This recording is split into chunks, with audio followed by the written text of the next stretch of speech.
الصلاۃ والسلام علیک یا رسول اللہ وعلی آلک و اصحابک یا حبیب اللہ عز و جل و صلی اللہ تعالی علیہ وآلہ وسلم۔ میں جہاں سے تسلسل ٹوٹا تھا وہیں سے شروع کرنا چاہوں گا۔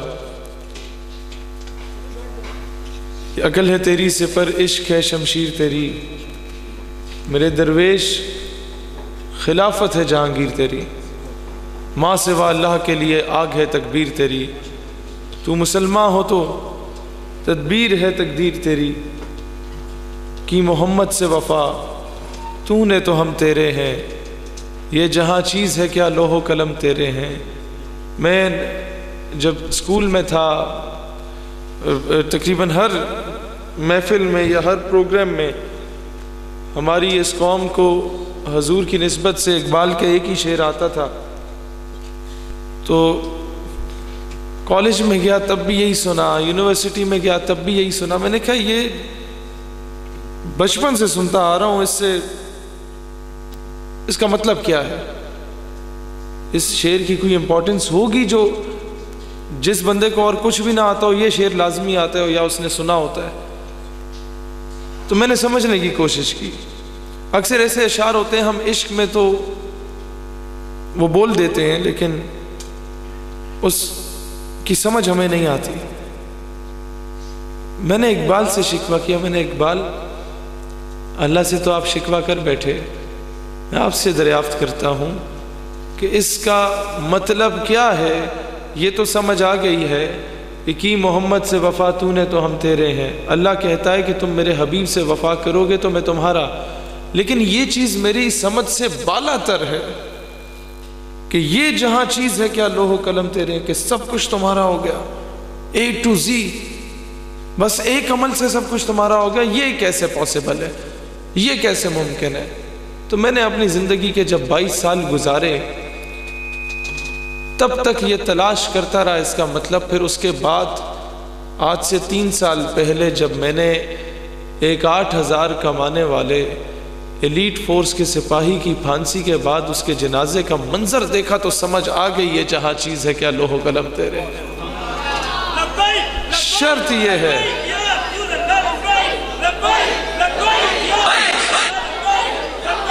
دوستان ذی وقار، آپ کو پھر یہ میٹر نہیں کرتا کہ آپ کس منصب پہ ہیں اور آپ کے سامنے وقت کا گورنر ہے یا کوئی بھی بڑی طاقت ہے۔ پھر وہ گورنر کے جنازہ پڑھانے والے کے لیے بندہ تلاش کیا گیا، بادشاہی مسجد بھی گئے، داتا صاحب کی مسجد بھی گئے، فیصل مسجد بھی گئے، اور تینوں مسجدوں میں جو امام تھے وہ مختلف مکاتب فکر کے تھے اور سب نے جنازہ پڑھانے سے انکار کیا۔ لیکن دوسری طرف جب بات آتی ہے اس ایلیٹ فورس کے سپاہی کی تو اسٹیج پہ بیٹھی ہستیاں یہ بہتر جان پائیں گی کہ اگر وہ وصیت میں نہ لکھتے کہ فلاں فلاں شخص میں سے جو اویلیبل ہو وہ میرا جنازہ پڑھائے تو شاید وہاں لڑائی ہو چکی ہوتی۔ میں نے بڑے بڑے مشائخ کو دیکھا کہ لوگ تڑپ رہے ہوتے ہیں، مچل رہے ہوتے ہیں ان سے سلام کرنے کے لیے، وقت نہیں ہوتا سلام کرنے کا، وقت نہیں ہوتا ہاتھ ملانے کا۔ اور پھر میں نے ایسے مشائخ کو دیکھا کہ وہ تڑپ رہے تھے کہ کسی طریقے سے ممتاز قادری کے ایمبولنس کو ہاتھ لگ جائے بس۔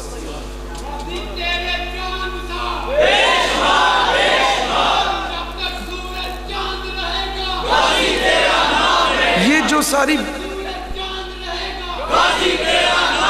جو ساری باتیں یہاں پر ہو رہی ہیں یہ اس بات کی تشریح ہے کہ یہ جہاں چیز ہے کیا لوح و قلم تیرے ہیں۔ شرط یہ ہے صرف کہ کی محمد سے وفا تو نے تو ہم تیرے ہیں۔ اب مزید آگے آتے ہیں۔ مجھے بہت خوشی ہوئی یہاں بیرا شریف سے کئی فاضل آپ کے گاؤں میں بھی موجود ہیں، وہ فیض یہاں پہ موجود ہے۔ میں نے بہت کم مشائخ کو دیکھا کہ جنہوں نے حقیقی طور پہ دور حاضر میں کام کیا. کام کرنا اور چیز ہوتی ہے، پیر ہونا اور چیز ہوتی ہے. اور بیرا شریف اس میں سر فہرست ہے. اور وہ کیسے ہے میں آپ کو تھوڑا سا ایکسپلین کروں کہ پیر کرم شاہ الازہری حضور ضیاء الامت رحمۃ اللہ علیہ 90% عرس مبارک کی تقاریب جو ہوتی تھیں پورے پاکستان میں، اس میں بن بلائے مہمان چلے جاتے تھے. اب جب وہ چلے جاتے تھے، اسٹیج کی زینت بن جاتے تھے، تو گدی نشین صاحب کے لیے لازمی ہوتا تھا کہ اب انہیں موقع بھی دیا جائے. ظاہر ہے اتنی بڑی گدی کے اور خواجہ قمر الدین سیالوی رحمۃ اللہ علیہ سے فیض ملا ہوا ہے، تو موقع تو دینا ہوگا. اب وہ اسٹیج پہ آتے تو لوگ یہ توقع رکھتے کہ اتنی بڑی گدی کا گدی نشین کچھ ہمیں سکھا کے جائے گا، لیکن وہ آتے تو مریدوں کے سامنے پیر صاحب کے آگے ہاتھ جوڑ کے کہتے کہ میں اور کچھ نہیں مانگ رہا، مجھے اپنا صاحبزادہ دے دیجئے، میں آنے والی نسل کو بچانا چاہتا ہوں. کہ ایک پیر کا صاحبزادہ یا ایک MNA کا بیٹا، ایک نواب سردار کا بیٹا راہ راست پہ آ جاتا ہے تو پورا ضلع اسے فالو کر رہا ہوتا ہے، وہ آٹومیٹکلی راہ راست پہ آ جاتا ہے. یہ کردار انہوں نے ادا کی. اور ان کی بیگم صاحبہ مائی صاحبہ نے مدارس کے نہیں انہیں بیٹھے رہنے دیں، یہی تو ہمارا سرمایہ ہے جن کو آپ لوگ بھگا دیتے ہیں، بس ٹھیک ہے بچوں کو نہ تنگ کریں. یہ جو مائی صاحبہ تھیں وہ اس دور میں مدرسے کے بچوں کے لیے خود اپنے ہاتھ سے روٹیاں بنایا کرتی تھی. کاش ان پروٹوکول سے ہم لوگ آج نکلیں اور حقیقی معنوں میں وہ کام کریں جو پیر کرم شاہ الازہری نے کیا تھا. اب مزید آگے آتے ہیں دور حاضر میں. یہاں ابھی اکثریت نوجوانوں کی ہے. میں نوجوانوں سے بات کہوں گا کہ یہاں سینکڑوں اپنے ہم خیالوں کے درمیان بیٹھ کے سردیوں میں ہیٹر کے درمیان اور گرمیوں میں پنکھے کے نیچے تاجدار ختم نبوت زندہ باد کی صدا بلند کرنا یا جہاد کے نعرے کو بلند کرنا بہت آسان کام ہے، لیکن کالجز اور یونیورسٹیز میں جا کے یہ کام کرنا بڑا مشکل کام ہے. اور مجھے فخر ہے ان تمام نوجوانوں پہ کہ یہ وہ مشکل کام کر رہے ہیں. حضور ضیاء الامت رحمۃ اللہ علیہ کے پاس جب انجمن طلبہ اسلام کا کوئی لڑکا کہیں سے لڑائی جھگڑا کر کے آتا تھا، وہ جانتے تھے کہ اب یہ کسی کو مار کے آ رہا ہے یا لڑائی کر کے آ رہا ہے، لیکن اٹھ کے اسے سینے سے لگاتے تھے. اور بڑے بڑے خلفاء آپ کے آتے تھے تو آپ بیٹھے بیٹھے ہی سلام کر لیتے تھے. تو کئی لوگوں نے اعتراض کیا کہ حضور یہ تو کل کے بچے ہیں، یہ بدماشی کر رہے ہوتے ہیں، آپ ان کو اٹھ کے مل رہے ہیں اور ہم لوگوں نے ساری زندگیاں وقف کی. آپ نے فرمایا کہ جو یہ کام کر رہے ہیں بڑا مشکل کام ہے اور ان کے سر پہ دست شفقت کی ضرورت ہے. افسوس ہے کہ آج شاید شاہ احمد نورانی رحمۃ اللہ علیہ جیسی ہستی موجود نہیں. ہم ترس گئے کہ شاید حضور شیخ الاسلام رحمۃ اللہ علیہ جیسی کوئی ہستی دوبارہ ہوتی جو ان نوجوانوں پہ دست شفقت رکھتی. شاید وہ ضیاء الامت جیسی ہستی دوبارہ آ جائے. لیکن دوستان ذی وقار، اب ہماری نگاہیں ترس رہی ہیں یہ ڈھونڈنے کو بھی کہ حالات حاضرہ کی روشنی میں کوئی محمد بن قاسم نے کہاں سے آنا ہے. شکوہ میں حضرت اقبال اللہ تعالیٰ سے کہتے ہیں، یا اللہ تھے ہم ہی ایک تیرے مارکا آراؤں میں، خشکیوں میں کبھی لڑتے کبھی دریاؤں میں، دیں اذانیں کبھی یورپ کے کلیساؤں میں، کبھی افریقہ کے تپتے ہوئے صحراؤں میں، شان آنکھوں میں نہ جچتی تھی جہاں داروں کی، کلمہ پڑھتے تھے ہم ہی چھاؤں میں تلواروں کی، اور تجھ سے سرکش ہوا کوئی تو بگڑ جاتے تھے، تیغ کیا چیز ہے ہم توپ سے لڑ جاتے تھے، نقش توحید کا ہر دل پہ بٹھایا ہم نے، زیر خنجر بھی یہ پیغام سنایا ہم نے. اور بہت بڑی بات کر کے میں سمجھتا ہوں یہ بات صرف اقبال کر سکتا ہے. کہتے ہیں اللہ تجھ کو معلوم ہے لیتا تھا کوئی نام تیرا، قوت بازوئے مسلم نے کیا کام تیرا. جواب شکوہ ہم جیسوں کو تھپڑ رسید ہوتا ہے کہ اچھا میرے کعبے کو جبینوں سے بسایا کس نے، میرے قرآن کو سینوں سے لگایا کس نے؟ نوع انسان کو غلامی سے چھڑایا کس نے؟ تھے تو آبا وہ تمہارے ہی، مگر تم کیا ہو؟ ہاتھ پر ہاتھ دھرے منتظر فردا ہو کہ باہر سے کوئی محمد بن قاسم آئے گا، کشمیر کی بہن کے سر پہ دوپٹہ دے دے گا، ہم سے تو تقریریں کروا لو۔ باہر سے کوئی نور الدین زنگی آ جائے گا، برما کی بہن کے جو تکے بوٹیاں بن رہی ہیں اس پہ قابو پا لے گا، ہم تو بھائی بڑے ہینڈسم ہیں۔ باہر سے کوئی صلاح الدین ایوبی یا نور الدین زنگی یا طارق بن زیاد آ جائے گا اور کشتیاں جلا دے گا، واپسی کا رخ نہیں کرے گا، ہم تو بھائی ٹویٹ بہت اچھی کر دیتے ہیں۔ Why don't you؟ خود کیوں نہیں پہل کرتے؟ دشمن طاقتور نہیں ہے، ہم کمزور ہیں۔ دشمن بہادر نہیں ہے، ہم بزدل ہیں۔ ہم نے خود کو آج تک ڈیفینڈ ہی نہیں کیا۔ میں آج تھوڑی دیر پہلے بھی یہی بات کر رہا تھا دوستوں میں کہ جب اس علاقے میں، پنجاب کے اس جو دیہی علاقے میں جب کسی گھر رشتہ جاتا ہے تو بیٹی کو اگر وہ رشتہ پسند نہ بھی آئے نا، اور اس سے پوچھا جائے کہ بیٹا تمہارا کیا، بیٹی سے پوچھا جائے کہ تمہاری کیا رائے ہے، تو وہ ڈر کے مارے کچھ نہیں کہہ پاتی، انکار نہیں کر پاتی، خاموش رہتی ہے۔ تو والدین سمجھتے ہیں کہ یہ شرما رہی ہے، ایدا مطلب ہاں ہے، اور ساری زندگی اس کی تباہ ہو جاتی ہے۔ اسی طریقے سے جب آپ عالمی سطح پہ کہیں پہ جاتے ہیں اور دنیا آپ سے کہتی ہے کہ تم پاکستان سے ہو، تم مسلمان ہو، یعنی کہ تم دہشت گرد ہو، اور آپ اپنی نوکری بچانے کے چکر میں جب خاموش ہوتے ہیں تو پھر آپ کو جوتا پڑتا ہے کہ یہ واقعی دہشت گرد ہے۔ تو خاموشی آدھا اقرار ہوتی ہے، سمجھ رہے ہیں آپ لوگ؟ تو اپنے آپ کا دفاع کرنا خود سیکھیں۔ معذرت کے ساتھ جس منبر پہ آج حضور علیہ السلام کے وہ غزوات کا ذکر ہوتا ہے، اگلے دن وہ عالم دین اس منبر پہ موجود نہیں رہتا۔ جس منبر سے حضور کی جہاد کی بات کی جاتی ہے، قرآن پاک سے جہاد کی آیات بتائی جاتی ہیں، اس منبر کو بعد میں رہنے نہیں دیا جاتا۔ ہم اپنے ہی ملک میں آزادی کے بعد بھی غلام ہیں۔ اقبال رحمت اللہ علیہ نے کہا تھا کہ یورپ کی غلامی پہ رضامند ہوا تو، مجھ کو گلا تجھ سے ہے، یورپ سے نہیں ہے۔ بھئی جب تک آپ خود پنڈ کے چودھری کے پاس سی وی لے کے نہ جائیں کہ میں تمہارے بوٹ پالش کرنا چاہتا ہوں، پنڈ کا چودھری کبھی زبردستی بوٹ نہیں پالش کروائے گا۔ کشمیر کا مسئلہ صرف تب حل ہو سکتا ہے کہ مانگے تانگے کی جو 2 روٹیاں ہم کھا رہے ہیں اس کو مسترد کریں گے اور حق حلال کی آدھی روٹی پہ گزارا کرنا سیکھیں گے۔ اقبال فرماتے ہیں کہ نگاہ فقر میں شان سکندری کیا ہے، خراج کی جو گدا ہو وہ کیسری کیا ہے، فلک نے ان کو عطا کی ہے خواجگی کے جنہیں خبر نہیں روش بندہ پروری کیا ہے، اور بتوں سے تجھ کو امیدی خدا سے نو امیدی۔ یہ IMF، یہ ورلڈ بینک، یہ امریکہ، یہ برطانیہ، یہ جرمنی، یہ فرانس، ان کے گٹوں میں بیٹھ کے کشمیر کی بھیک مانگنا، بتوں سے تجھ کو امیدی خدا سے نو امیدی۔ مجھے بتا تو صحیح اور کافری کیا ہے، کس سے بھیک مانگ رہے ہو؟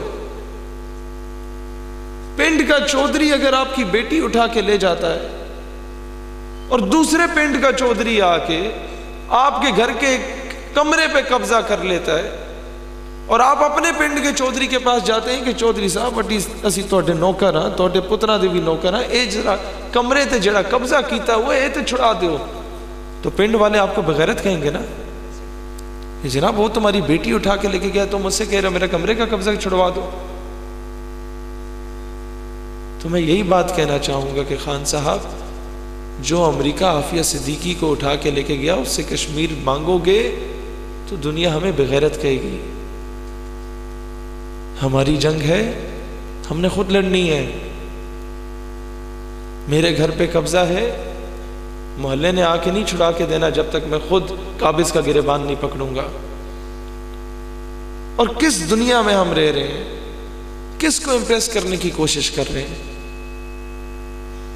بتائیے نا، اقوام متحدہ کی ایک قرارداد آپ میں سے کوئی اٹھ کے مجھے بتا دے جو مسلمانوں کے حق میں آئی ہو پچھلے 72-75 سالوں میں؟ کوئی ایک قرارداد؟ امریکہ کا کوئی ایک ایسا عمل جو مسلمانوں کے حق میں ہو؟ ابھی تو بیت المقدس کو بھی اس نے، بیت المقدس کو اسرائیل کا دارالحکومت، دارالخلافہ تسلیم کر لیا امریکہ نے۔ وہ آپ کو کشمیر دے گا واپس؟ اور ہم لوگ یہاں پر شادیانے مچا رہے ہوتے ہیں کہ ہم لوگوں نے ڈونلڈ ٹرمپ کو اس حد پر نہج پہ لے آئے کہ ڈونلڈ ٹرمپ نے کہا میں کشمیر میں ثالثی کا کردار ادا کروں گا، وہ تمہیں کشمیر لے کے دے گا۔ اس سے بڑی بزدلی کیا ہے؟ قوم کو بے وقوف بنایا جا رہا ہے، اور قوم پہ مجھے حیرت ہوتی ہے کہ قوم خوش ہو رہی ہے کہ یہ ہماری اچیومنٹ ہو گئی ہے۔ اچیومنٹ یہ نہیں ہے، اچیومنٹ یہ ہے کہ آپ گریبان سے پکڑ کے اپنا حق چھینیں۔ اب تو میں سمجھتا ہوں بڑی اچیومنٹ یہ ہے کہ جو بیچارے بغیر تنخواہوں کے شہادتیں دے رہے ہیں نا آپ کے لیے، وہ جو مجاہد کشمیر میں مقبوضہ میں لڑ رہے ہیں، جن کو ہم دہشت گرد کہہ دیتے ہیں انٹرنیشنل پریشر میں آ کے، اتنا ہی کر لو یار، اس کے ساتھ بندوق لے کے نہیں جا سکتے، اسے تھپکی دے دو کہ شاباش تم اچھا کام کر رہے ہو، ہم تمہارے ساتھ ہیں۔ پھر کہتے ہیں کہ جی کشمیری بے وفائی کر رہے ہیں، کشمیری آج ہمارا ساتھ نہیں دے رہے، وہ کہہ رہے ہیں کہ کشمیر بنے گا خود مختار، وہ نعرہ کم ہو رہا ہے کشمیر بنے گا پاکستان والا۔ بھئی کیوں کم ہو رہا ہے؟ آپ میں سے ایک بھائی میرے لیے شہادت دیتا ہے، میرے پرچم میں دفن ہوتا ہے، اس کی قبر پہ میرے نام کا کتبہ ہوتا ہے، اس کے کفن پہ اسی کے خون سے میرا نام رقم کر دیا جاتا ہے، اور میں کسی سے چند ڈالر لے کے، کسی کی دھمکیاں سن کے اس کو دہشت گرد کہہ دوں تو کیا اس کا بیٹا میرے لیے شہادت دے گا؟ آج یہ کام ہم کشمیریوں کے ساتھ کر رہے ہیں، پھر کہتے ہیں وہ بے وفائی کر رہے ہیں۔ بے وفائی وہ نہیں، بے وفائی ہم کر رہے ہیں۔ میں بڑی بڑی کانفرنسز میں اسلام آباد میں منسٹرز کے سامنے جب ایڈریس کر رہا ہوتا ہوں تو میں ان سے کہتا ہوں، یہ ساری غیرت دلاتا ہوں، تو وہ مجھے کبھی کبھار جواباً یہ کہہ دیتے ہیں کہ بیٹا اگر جنگ چھڑ جاتی ہے جس طرح کہ آپ چاہتے ہیں اور کولیٹرل ڈیمیج ہو جاتا ہے، اور لازمی تو نہیں ہے کہ ہم جنگ جیتیں، کیا پتہ جو کشمیر ہمارے پاس ہے وہ بھی گواہ بیٹھے یا کوئی اور حصہ بنگلہ دیش کی طرح گواہ بیٹھے، تو کون ذمہ دار ہوگا؟ لاکھوں جانوں کا ضیاع ہوگا، کون ذمہ دار ہوگا؟ تم ہوگے۔ میں نے کہا جی سر میں ذمہ دار ہوں گا، کیونکہ 200 سال کے بعد جب مورخ تاریخ لکھے گا تو وہ یہ تو ضرور لکھے گا کہ پاکستان ہارے ہوئے لشکر میں تھا، لیکن وہ یہ ہرگز نہیں لکھے گا کہ پاکستان بزدل اور بغیرت ہو چکا تھا۔ دوستان ذی وقار، پھر بڑی بڑی جملے بولے جاتے ہیں مسند وزارت سے کہ کشمیر میں میدان کربلا برپا ہے۔ میں نے ایک جگہ پہ انہیں روکا اور ان سرکاری عہدیدار سے پوچھا کہ سر آپ کو اس جملے کا پتہ بھی ہے کہ آپ کیا کہہ رہے ہیں؟ کہتا ہاں ہم حسینی ہیں، ہم مصطفی ہیں، ہم کربلائی ہیں۔ میں نے کہا نہیں، آپ کو پتہ ہے آپ نے کیا بولا ہے؟ وہ سرکاری افسر کہتا ہے کہ ہاں۔ میں نے کہا اگر میدان کربلا برپا ہے تو حسینی کون ہے؟ کہتا ہے کشمیری ہیں۔ میں نے کہا یزیدی کون ہے؟ کہتا ہے ہندوستانی فوج ہے۔ میرے اس سوال پہ وہ خاموش ہو گیا جب میں نے پوچھا کہ پھر بتاؤ کوفے والا کون ہے؟ حضرت خاموش امت ہمیشہ کوفے کا کردار ادا کرتی ہے۔ ڈرو اس دن سے جب دنیا آنے والی نسلیں ہمیں کہیں کہ ان لوگوں نے بزدلی کا سہارا لیا تھا، ان لوگوں نے کہا تھا کہ ہمارے اوپر سینکشنز لگ جائیں گی، ہم گرے لسٹ میں آ جائیں گے، ہمارے فنڈنگ رک جائے گی۔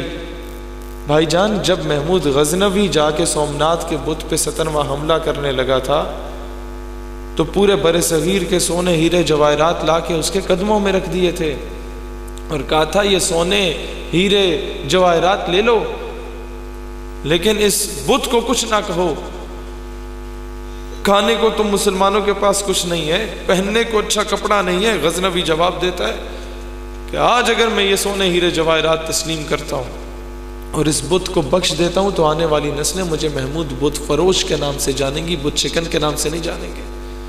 میں چاہتا ہوں کہ آنے والی نسلیں مجھے محمود بت فروش کے نام سے جانیں۔ اقبال کہتا ہے اے اللہ، قوم اپنی جو زر و مال جہاں پر مرتی، بت فروشی کے عوض بت شکنی کیوں کرتی؟ لیکن آج کیا ہے؟ ہونے کو نام جو قبروں کی تجارت کر کے کیا نہ بیچو گے جو مل جائیں صنم پتھر کے۔ آج ہو رہی ہے، ضمیر بیچے جا رہے ہیں۔ کس چیز پہ؟ قیمے والے نان پہ۔ ضمیر بیچے جا رہے ہیں، ایمان بیچے جا رہے ہیں بریانی کی پلیٹ پہ۔ کشمیر کی بہن کا سودا ہو رہا ہے گلی پکی کرانے کے عوض۔ فلسطین کی بہن کے دوپٹے کا سودا ہو رہا ہے میرے گاؤں میں گیس لگوا دو۔ آفرین ہے اس وقت پہ کہ جب تمہارے اور ہمارے گھر میں 100 مرتبہ خدا نہ خواستہ اس طرح کا کچھ ہو جائے اور تم اس کا انصاف لینے جاؤ تو آگے حاکم وقت بولے کہ میرے لیے تمہاری بیٹی سے زیادہ عزیز کارپیٹڈ روڈ ہے۔ اگر میں اس کی حق کی بات کروں گا تو مجھے ڈالرز نہیں ملیں گے، ترقیاتی فنڈز نہیں ملیں گے۔ بتاؤ اس سڑکوں کا کیا کرنا ہے جب بیٹی کی عزت محفوظ نہ رہے؟ بتاؤ اس کارپیٹڈ روڈز کا کیا کرنا ہے جب عافیہ صدیقی تم بیچ چکے ہو؟ عافیہ صدیقی کیا فوزیہ صدیقی کی بہن ہے یا وہ ایک بزرگ خاتون کی بیٹی ہے؟ نہیں۔ ڈونلڈ ٹرمپ کیا ہے؟ امریکہ کا نمائندہ ہے۔ عافیہ صدیقی پاکستان کی نمائندہ تھی۔ آج اس کے ساتھ جو کچھ ہو رہا ہے اس جیل میں، جو زیادتی ہو رہی ہے وہ پاکستان سے ہو رہی ہے۔ ہم بڑکے مار رہے ہیں، جشن آزادی منا رہے ہیں، یوم کشمیر منا رہے ہیں۔ کس منہ سے منا رہے ہیں؟ ہے کیا ہمارے پاس جشن منانے کو؟ ہے کیا ہمارے پاس خوشیاں منانے کو؟ بیٹی قید ہو تو ڈھول بجایا جائے، یہ بغیرتی کی علامت ہوتی ہے۔ جشن آزادی تب منائیں گے جب سری نگر کے لال چوک پہ قومی پرچم لہرانے کے قابل ہو جائیں گے۔ دو قومی نظریے کی امپلیمنٹیشن اس وقت تک کمپلیٹ نہیں ہو سکتی جب تک ہم لوگ کشمیر کو واپس نہیں لے سکتے۔ کیوں قربانیاں دیتے ہیں وہ لوگ؟ ہمارا سپاہی، اس کو گولی لگی تھی بیچارے کو، تو اسے انڈیا حدود کراس کی تھی تو اسے لے گئے، اور ہمیں خط آیا پاکستان میں کہ آپ کے فوجی کو ہم نے اقوام متحدہ کے چارٹر کے مطابق اپنے ہاسپٹل میں رکھا، فرسٹ ایڈ دی، مرہم پٹی کی، لیکن مر گیا، شہید ہو گیا۔ تو ہم لوگوں نے بڑی برہمی کا اظہار کیا کہ بھئی وہ کیسے شہید ہو گیا جب تم لوگوں نے خیال رکھا ہی تھا؟ کہتے ہیں جی اس کا خون بہہ گیا تھا، ہم خون لگانا چاہ رہے تھے لیکن وہ بضد تھا کہ مجھے کسی ہندو کا خون نہ لگایا جائے۔ یہ ہے ٹو نیشن تھیوری۔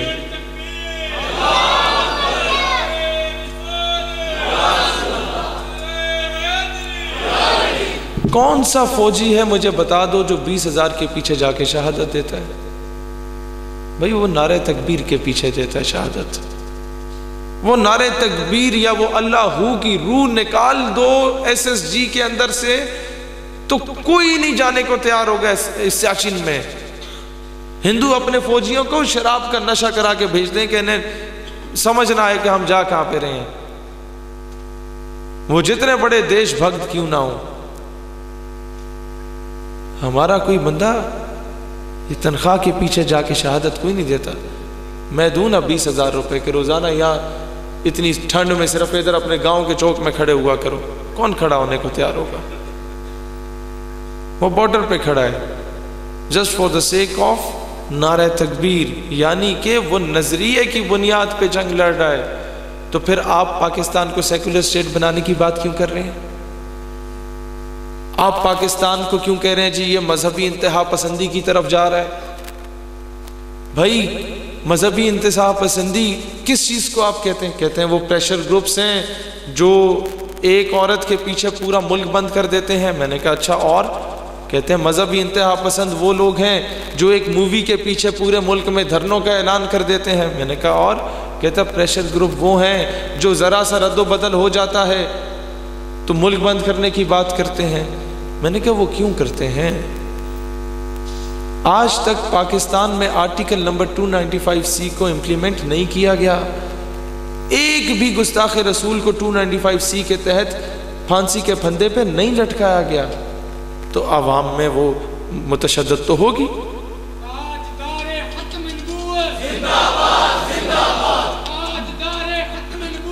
اب ایشو کیا ہے؟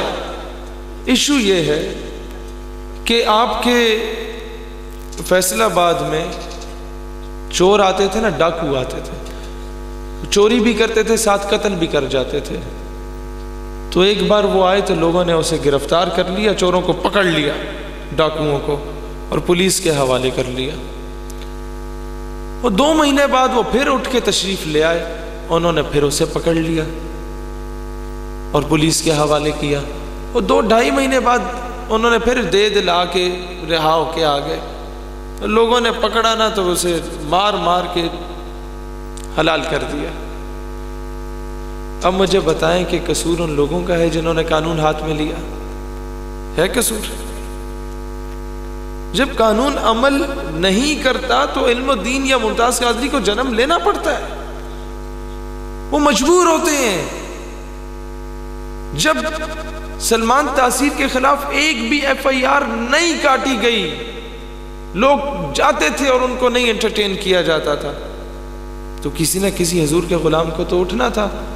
مالکوں کو نوکروں کی کمی تو نہیں ہوتی، وہ تو کسی سے بھی کام لے لیتے ہیں۔ جب ہم بڑے بڑے منصب پہ فائز لوگ یا بڑے بڑے دستاروں جبوں والے خاموش رہتے ہیں تو مالک کسی سے بھی کام لے لیتا ہے، کسی کو بھی اس قابل بنا لیتا ہے کہ دنیا تڑکھانا تھا منڈا کہے اور پیر جماعت علی چاہ اس کی تلیوں کو چوم رہا ہوں، وہ کہاں سے کہاں پہنچا دیتا ہے اگلے بندہ کو۔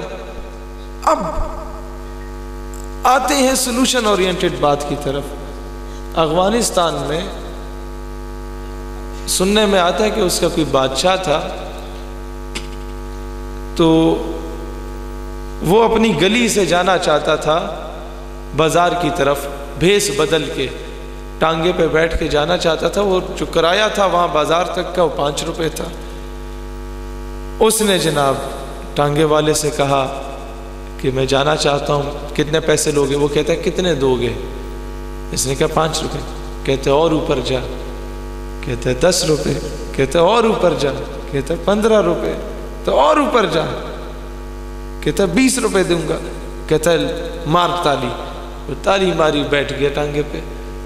اب وہ بھیس تو اس نے بدلا ہوتا ہے لیکن باتیں ذرا عقل مندی کی کر رہا ہوتا ہے، تو وہ ٹانگے والا کہتا ہے کہ جناب علی آپ کہیں بادشاہ کے محل کے ملازم تو نہیں ہیں؟ کہتا اور اوپر جا۔ کہتا کوئی ہیڈ کلرک تو نہیں ہے؟ تو اور اوپر جا۔ کہتا ہے آپ کوئی بادشاہ کے وزیر تو نہیں ہے؟ کہتا اور اوپر جا۔ کہتا ہے تم بادشاہ تو نہیں ہو؟ کہتا مار تالی۔ تو اب وہ ٹانگے والا اسے کہتا ہے کہ بادشاہ سلامت، اب تم مجھے جیل میں ڈالو گے؟ کہتا اور اوپر جا۔ تم مجھے لتر مارو گے؟ کہتا اور اوپر جا۔ الٹا لٹکا کے مارو گے؟ کہتا اور اوپر جا۔ پھانسی دو گے؟ کہتا ہے مار تالی۔ تو ایسی 2-4 تالیاں اگر 295C کے کیس میں اس ملک میں بج جائیں تو نظام ٹھیک ہو سکتا ہے۔ راؤ انوار کو وقت پہ سزا دی جاتی، یہ اور کیس کی بات بتا رہا ہوں، تو آج KPK کا یہ حال نہ ہوتا۔ یہ آپ میں سے کچھ لوگ سمجھے ہوں گے۔ TTP جب اٹھی تھی تو اس پہ تھوڑا سا بجٹ انویسٹ کر کے انہیں سننے میں آتا تھا $80 ملتے تھے ایک بندہ مارنے کے، آپ انہیں $100 دیتے اور انہیں ان کا رخ مقبوضہ کشمیر کی طرف کر لیتے۔ وہ حقیقی معنوں میں بھی شہید ہو جاتے، نہ ہمارا فوجی شہید ہوتا، نہ سویلین شہید ہوتا، نہ ملک میں آگ لگتی، نہ فرقہ وارانہ تصادم ہوتے۔ کوئی ٹیکنیکلی پلے کرنا سیکھیں، کوئی ٹیکنیکلی گراؤنڈز پہ آ کے دیکھنا سیکھیں۔ بلوچستان کا معاملہ بنا 2005 سے لے کے 2015 تک اکبر بگٹی آپریشن کے بعد 10 سال 14 اگست نہیں منائی جا سکی وہاں پہ. وہ کریڈٹ 2 بندوں کو جاتا ہے, وہاں کے حالات بہتر ہے, وہاں لوگ علیحدگی پسند تحریکیں چلا بیٹھے تھے, اور جو نکلتا ہو اسے لتر مارے جاتے. پھر تو ناصر خان, جنرل ناصر جنجوعہ اور جنرل عامر ریاض کو کریڈٹ جاتا ہے کہ انہوں نے سارے باغیوں کو سینے سے لگانا شروع کیا. وہ کہ تم ہمارے بچے ہو, اس قوم کے بیٹے, تمہارا کیا دکھ ہے؟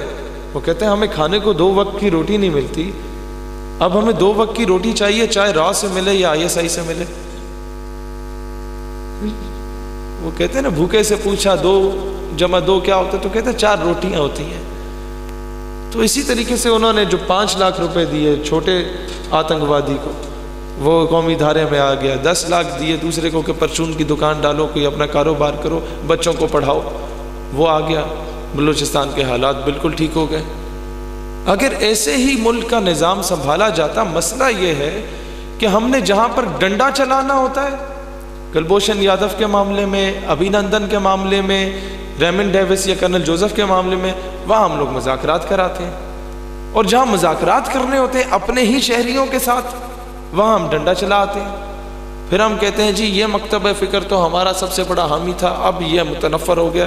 بھئی متنفر ہوا نہیں ہے, کیا گیا ہے آپ کی غلط پالیسیز کی جانب سے. آپ سمجھ رہے ہیں ان باتوں کو؟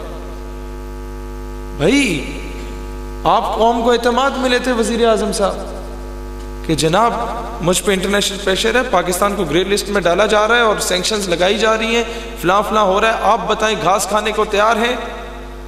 گھاس کھا لیں گے, ہم قرضے نہیں لیں گے, نہیں ملیں گے قرضے, یا آسیہ کو رہا کریں گے تو ٹھیک ہے ایڈ مل جانی ہے, نہیں کریں گے تو یہ کچھ ہوگا. تو قوم یقین کرو اپنے زیور بھی بیچ دیتی, قوم اپنے پلاٹ بھی بیچ دیتی.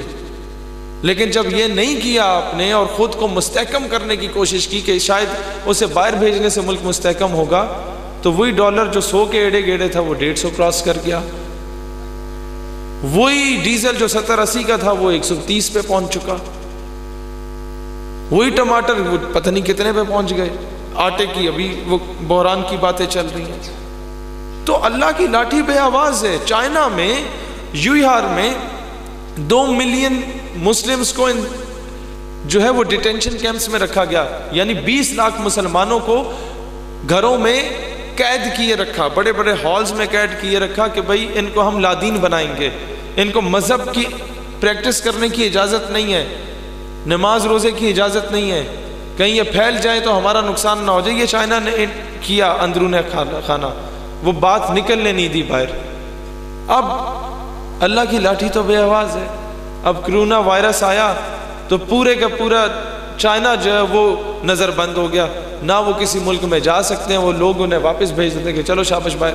آج میرے کلاس فیلو کی بلوچستان سے کال آئی تھی, تو میں 2 سال وہاں پڑھا بلوچستان میں. وہ کہتا ہے کہ میں آسٹریلیا میں تھا تو میں کبھی کبھار پارٹ ٹائم ڈگری سے جب چھٹی پہ آتا ہوں تو وہ ٹیکسی چلاتا ہوں.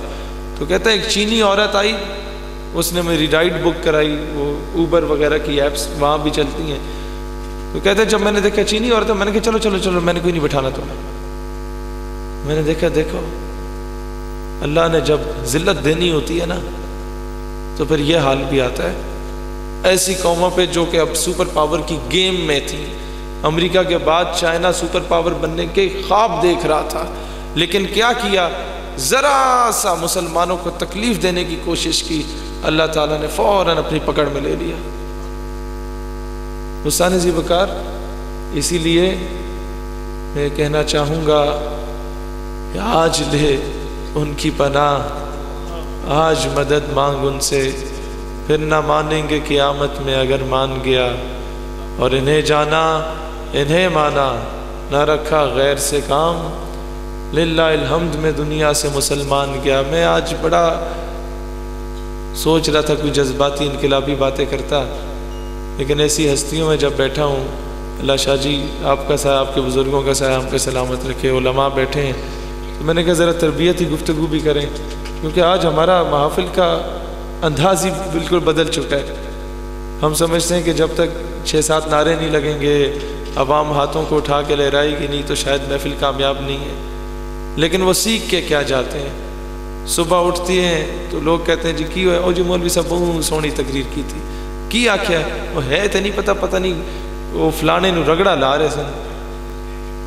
اسی طرح ہوتا ہے نا. تو تربیتی نشست ہونا بہت ضروری ہے, جو کہ اب بہت ناپید ہو چکی ہے ہمارے اندر. کوشش کریں, سلوشن میں یہی آ رہا ہوں کہ آپ دانوں کے جلسوں میں خوش رہتے ہیں, آپ کتوں کی لڑائیاں دیکھنے میں خوش رہتے ہیں, تو وزیر اعظم وزیر اعلیٰ یہ بھی یہی کام کرتے ہیں, میلے کرا دیں گے. اب تو یہ ہو گیا کہ بڑے بڑے عرصوں کے اشتہار پہ بھی میں دیکھتا ہوں کہ جی دانوں کے جلسہ اتنے بجے, کہ کسی طریقے سے وہ عوام اکٹھی ہو جائے. یہ بہت بڑی المیہ ہے ہمارے اندر. سلوشن کیا ہے؟ آپ ناچ گانے میں خوش رہتے ہیں تو سیاستدان بھی ڈی چوک پہ ناچ گانے کرا کے ووٹ بٹورنے کی کوشش کریں گے. تماشبین قوم ہے نا ہم, جہاں بندر ناچے گا وہاں جا کے ڈھول بجا لیں گے. تو آپ اگر مہربانی کر کے ہر گلی محلے میں اور خاص کر اسکول کالج یونیورسٹی میں الجہاد الجہاد لبیک لبیک کی صدا بلند کرنا شروع ہو جائیں گے نا, تو آپ کے ایموشنز اور سمپتھیز کو گین کرنے کے لیے شاید حاکم وقت بھی کہیں یہ نعرہ لگا ہی دے. اور جب وہ یہ لگا دے گا تو میں اتنا ضرور کہوں گا کہ اگر ہمارا کوئی ذمہ دار شخص جنگ نہ بھی کرے, صرف یہ کہہ دے کہ جناب یہ غوری, حطف, ابدالی اور یہ شاہین جو ہم نے سارے مزائل شزائل رکھے ہیں, یا یہ درار ٹینک رکھا ہے, یہ ہم نے کوئی پھوپھی کی شادی میں تو ان کے گولے پھاڑنے نہیں ہیں, یہ ہم نے ہندوستان صاحب آپ کے لیے رکھا ہے. تو میں سمجھتا ہوں اس طرح کا ایک سٹرونگ سٹیٹمنٹ ہی آپ کے مسئلہ کشمیر کے آدھے مسئلے کو حل کر سکتی ہے. آپ جب تک سٹرونگ نیریٹو نہیں دیں گے, آنکھوں میں آنکھیں ڈال کے بات نہیں کریں گے, آزادی منتے ترلے کرلے سے نہیں ملتی. عمر مختار کو جب لیبیا آزاد کرانے کے لیے اٹلی کے خلاف جہاد کر رہا تھا, اسے گرفتار کیا گیا اور کہا گیا کہ چھوڑ دو ابھی اس چیزوں کو, ہم تمہیں پھانسی دے دیں گے, دستبردار ہو جاؤ اس ملیٹنسی سے. کہتا we don't surrender, we won or we ڈائی, ہم ہتھیار نہیں ڈالتے, ہم یا مر جاتے ہیں یا ہم جیت جاتے ہیں, بس تیسری بات ہی کوئی نہیں ہے. پھر کہتے ہیں کولیٹرل ڈیمیج ہوگا, ہمارے پاس اتنی تعداد میں لوگ نہیں ہے جو جا کے لڑائی کریں, ہندوستان کے لوگ تو ہم سے 7 گنا زیادہ ہیں. بھائی طارق بن زیاد نے ہسپانیہ میں جب فوجیں داخل کی نا, تو دشمن کی فوج 10 گنا بڑی تھی, واپسی کا رستہ دریا کے ذریعے تھا, اور طارق بن زیاد نے کشتیوں کو آگ لگا دی تھی. بھائی محمد بن قاسم 17 سال کی عمر میں آیا تھا, ایک بہن کے خط پہ. کاش یہ بات ہمارے بچوں کو پڑھائی جاتی, آج سے 30 سال پہلے ہمارے بزرگوں کو پڑھائی جاتی, تو آج کشمیر, برما اور فلسطین کا یہ حال نہ ہوتا. نظام تعلیم بہتر کرنے کی ضرورت ہے. علماء سے بھی درخواست کروں گا کہ ان دنوں جہاں حضور کا ادب, حضور کا احترام, حضور کا عشق کا درس ہو, وہیں ہر خطبے میں جب مجمع ٹھیک ہو جائے آخری 5-10 منٹ میں حضور کے جہاد کا درس دیں, حضور کے جہاد کے وہ تمام واقعات سنائیں, حضور کے وہ دلیری شجاعت کے واقعات سنائیں, رحمت للعالمین کے واقعات ساری زندگی ہم نے سنے. اب کفر کے سامنے ڈٹ کے کھڑے ہونے کے, مقابلہ کرنے کے واقعات بھی سنائے جائیں. اب غزوہ بدر, غزوہ احد و حنین کی بات بھی کی جائے. اب اس کے علاوہ اور کوئی چارہ نہیں ہے. جب تک دلیر بن کے مقابلہ نہیں کریں گے, بزدل بن کے بیٹھیں گے, دنیا آپ کو حقارت کی نگاہ سے دیکھے گی اور تباہ ہوں گے.